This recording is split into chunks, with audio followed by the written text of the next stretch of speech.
मुकेश अंबानी, गौतम अडानी, लक्ष्मी मित्तल, हिंदुजा बंधु, हीरानंदानी, कुमार मंगलम बिरला, हर्ष गोयनका, रोमेश वाधवानी, पीयूष बंसल, राहुल बजाज। दोस्तों सभी नाम आपने कभी न कभी तो सुने होंगे, लेकिन क्या आप बता सकते हैं कि इन सभी इन्फ्लुएंशियल नामों में कॉमन क्या है? देखिए, सभी जानी मानी हस्तियां इंडिया की 3 माइनॉरिटी कम्युनिटी यानी जैन, मारवाड़ी या सिंधी में से किसी एक कम्युनिटी को बिलोंग करते हैं। दूसरे शब्दों में कहें तो भारत के अधिकतर मिलेनियर्स, बिलियनियर्स और बिजनेस टाइकून्स इन 3 कम्युनिटीज से आते हैं। आपको जानकर हैरानी होगी कि अपने साइज के टर्म्स में कम्युनिटीज इंडियन सोसाइटी का बहुत छोटा हिस्सा बनाती हैं, लेकिन इंडियन सोसाइटी और इकोनॉमी की ग्रोथ में इनका कंट्रीब्यूशन अनपैरेलल्ड है। फिर ऐसे में सवाल उठता है कि आखिर ये मुमकिन कैसे हुआ? दूसरा सवाल है कि इन कम्युनिटीज में ऐसा क्या खास है कि भारत के अधिकतर मिलेनियर्स और बिलियनियर्स यही कम्युनिटीज बनाती हैं। साथ ही सवाल ये भी कि इन्होंने ऐसा क्या किया जिससे सक्सेसफुल बिजनेस या एंटरप्रेन्योरशिप को इन कम्युनिटीज के साथ इंटरचेंजेबली यूज किया जाने लगा। दोस्तों आज के इस वीडियो में हम इसी टॉपिक पर विस्तार से चर्चा करेंगे और जानेंगे कि कैसे जैन, मारवाड़ी और सिंधी कम्युनिटीज ने भारत के रिचेस्ट कम्युनिटीज में अपना नाम सुनहरे अक्षरों में गढ़वाया है। दोस्तों सबसे पहले बात करते हैं मारवाड़ियों की।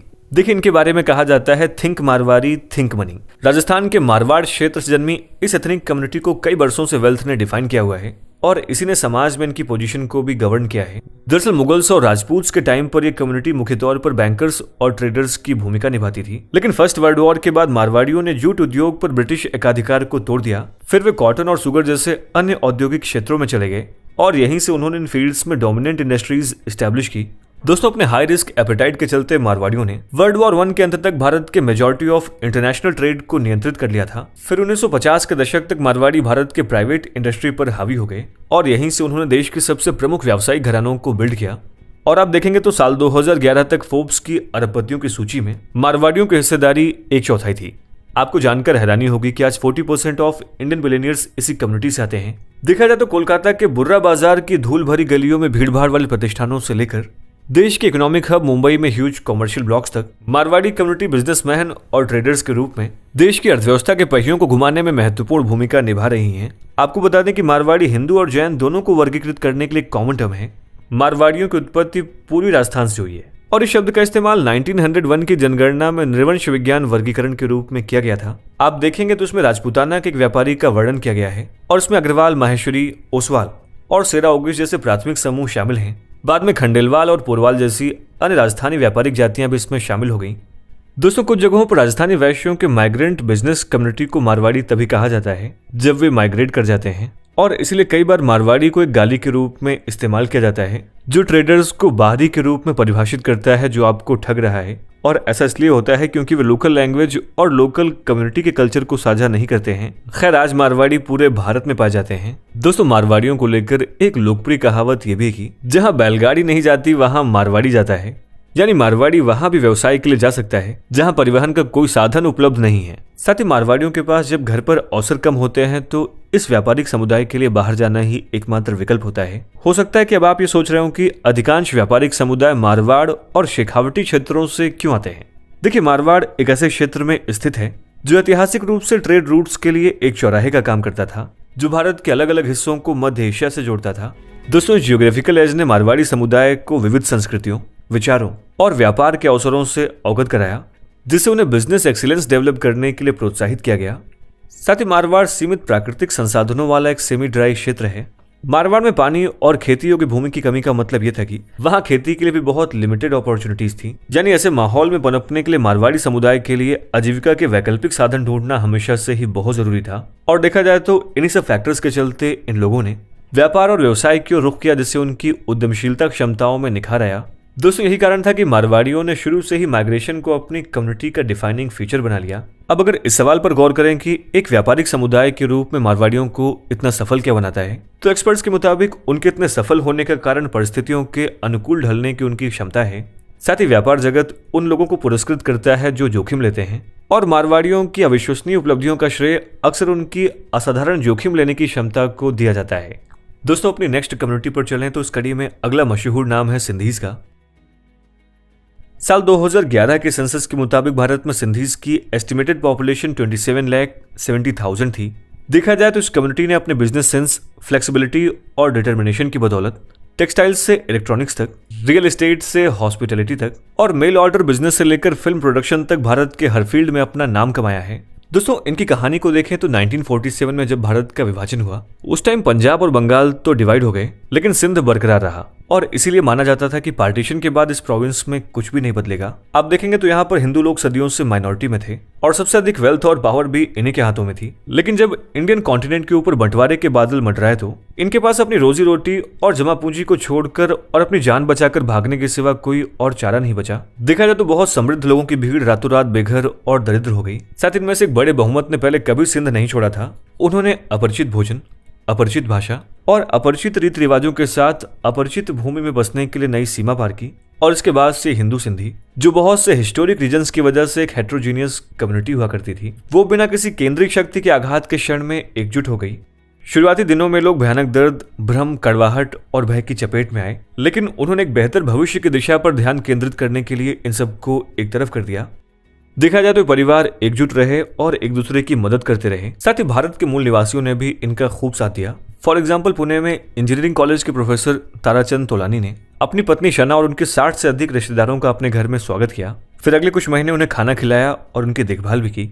आपको बता दें कि उनके प्रतिष्ठित गृह अतिथियों में से एक मित्र टिल्लूमल आडवाणी, जो दयाराम जेठमल सिंध कॉलेज कराची के कार्यवाहक प्रिंसिपल थे, उनका परिवार महीनों तक टोलियों के साथ रहा। वो अपने कॉलेज को फिर से बनाने के लिए अक्सर बॉम्बे आते जाते रहते थे। वो दृढ़ गरिमा के साथ ब्यूरोक्रेसी को फेस करते रहे और अपनी मातृभूमि और भौतिक संपत्ति को खोने के 6 महीने बाद ही उन्होंने और उनके शरणार्थियों के छोटे समूह ने जय हिंद कॉलेज की स्थापना की, जो जल्दी मुंबई के सर्वश्रेष्ठ कॉलेजों में से एक बन गया। आपको बता दें कि मुंबई में लार्सन एंड टर्बो में इतने सिंधी इंजीनियर थे कि मजाक में इसको लार्सन एंड टुबरानी कहा जाता था और सिंधी महिला डॉक्टरों की संख्या भी आश्चर्यजनक रूप से बढ़ी थी। देखा जाए तो 1930 के दशक से दर्जनों युवा लड़कियों को सिंध में उनके माता पिता ने लेडी हार्डिंग मेडिकल कॉलेज में पढ़ने और वहां के छात्रावासों में रहने के लिए दिल्ली भेजा था। जो चीज इन कहानियों और इनके जैसे कई अन्य कहानियों को अलग करती है वो है दृढ़ संकल्प की भावना, जिसने किसी अच्छी, मजबूत और उपयोगी चीज के निर्माण को बढ़ावा दिया। नई वास्तविकताओं को आसानी से स्वीकार करने के चलते सिंध के हिंदुओं को अपनी संस्कृति से हाथ धोना पड़ा, क्योंकि उनकी अपनी कोई जगह नहीं थी जहां सड़कों पर सिंधी बोली जाती थी। भाषा के विकास के लिए कोई संदर्भ नहीं था। वास्तव में सिंधी को 1967 तक भारतीय भाषा भी नहीं माना जाता था। साथ ही वोट बैंक माने जाने के लिए बहुत छोटा और बिखरा हुआ समुदाय होने के चलते उनके पास कभी भी पॉलिटिकल रिप्रेजेंटेशन नहीं था। लेकिन इन हम्बल बिगनिंग्स के बावजूद इस कम्युनिटी ने अपनी बिजनेस एक्सीलेंस से देश और दुनिया में अपना नाम बहुत ऊंचा किया और ये सब ओवरनाइट नहीं हुआ। ये सब इन्होंने पार्टीशन के हॉरर्स को ओवरकम करके इस कम्युनिटी ने हार्ड वर्क, एंटरप्राइज और हर नई सराउंडिंग या सिचुएशन के हिसाब से खुद को ढालने की विलिंगनेस के दम पर हासिल किया है। दोस्तों, ये बात करते हैं हमारी अगली मोस्ट इन्फ्लुएंशियल कम्युनिटी यानी कि जैन कम्युनिटी की। दोस्तों, जैन शब्द का ओरिजिन संस्कृत भाषा के जीना शब्द से हुआ है, जिसका मतलब कॉन्करर या विक्ट्री होता है। आप अगर इंडियन हिस्ट्री और सोसाइटी के इतिहास पर गौर करें तो वैदिक युग के बाद से ही भारत मुक्त तौर पर एक एग्रेरियन या ट्रेड बेस्ड इकोनॉमी रही है। फिर चाहे हम मौर्यन एम्पायर को देखें या फिर गुप्ता एम्पायर को, सभी को अपने फर्टाइल लैंड्स की वजह से इकोनॉमिक एज मिला है, जिससे वो एक लार्ज आर्मी को सस्टेन कर पाए। लेकिन जैनिज्म के इन वॉर्स की वजह से और खासतौर पर एक्सट्रीम नॉन वायलेंस प्रैक्टिस करने की वजह से जैन कम्युनिटी ना तो वॉरियर क्लास में शामिल हो सकती थी और ना ही एग्रीकल्चरिस्ट क्लास में। दोस्तों, एक अध्ययन में कहा गया है कि अगर जैन समुदाय व्यापार और धन उधार देने में अग्रणी बनकर उभरा है तो इसका मुख्य कारण उन पर लगाए गए धार्मिक प्रतिबंध हैं। जैन धर्म के मुताबिक ऐसे 14 व्यवसायों से बचना चाहिए, जिनमें आग, स्वादिष्ट तरल पदार्थ, वाहनों का निर्माण, मशीनरी से संबंधित व्यवसाय, बाल और जानवरों के फर, मोम और दांत के अलावा हाथी दांत से संबंधित गतिविधियां शामिल हैं। और ऐसा इसलिए है क्योंकि जैनिज्म में सिर्फ लिविंग थिंग ही नहीं बल्कि साइंटिफिकली नॉन लिविंग माने जाने वाली चीजों को भी हानि पहुंचाना गलत माना जाता है। यही वजह है कि इसमें सॉइल की टिलिंग करने तक की मनाही है और ऐसा इसलिए है क्योंकि उसमें रहने वाले माइक्रोब्स को हानि पहुंच सकती है। देखा जाए तो इन्हीं कारणों से जैन कम्युनिटी एग्रीकल्चर एक्टिविटीज को छोड़कर बिजनेस एक्टिविटीज को करना शुरू किया। साथ ही उनके दूसरे वॉर्स जैसे कि सत्य और असत्य की वजह से हमेशा से ही भारत में इस कम्युनिटी को ट्रस्टवर्दी माना जाता रहा है।